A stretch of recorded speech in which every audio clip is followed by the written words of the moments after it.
হাইকোর্টে যায় মৃত্যুদণ্ড বহাল, সুপ্রিম কোর্টে যায় মৃত্যুদণ্ড বহাল, রিভিউ আছে মৃত্যুদণ্ড বহাল, এরপরে কি? এরপরে তো ঝুলে যাও।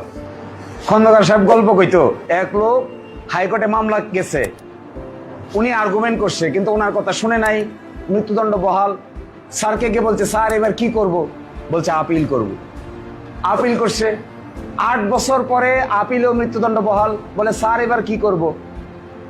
বলে রিভিউ করব।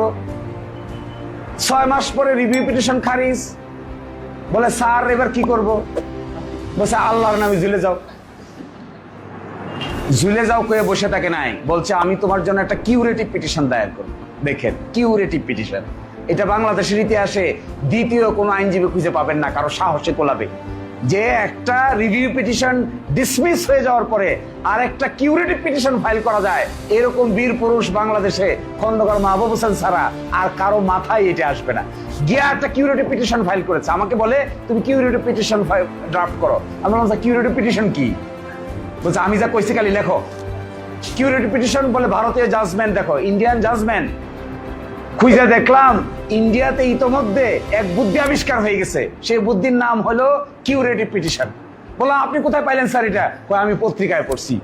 তুমি বাইর করো। ইন্ডিয়ান সুপ্রিম কোর্ট জাজমেন্ট দিয়েছে, রিভিউ ডিসমিস, মৃত্যুদণ্ড কার্যকর করতে কয়েকদিন দেরি হয়েছে।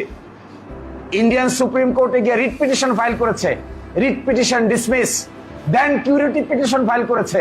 আমার মৃত্যুদণ্ড কার্যকর করার কথা যেদিন মৃত্যুদণ্ড ডিসমিস হয়েছে, রিভিউ পিটিশন সেই দিনেই।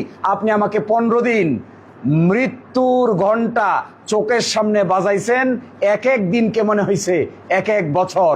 সুতরাং আপনি আমার মৃত্যুদণ্ড আর কার্যকর করতে পারবেন না। ফাইনালি এই কিউরেটিভ পিটিশন দায়ের করলাম, উনি আমাকে নিয়ে গেল, আর্গুমেন্ট করলো, জজদের রাজি হইলো, মৃত্যুদণ্ড থেকে যাবজ্জীবন সাজা।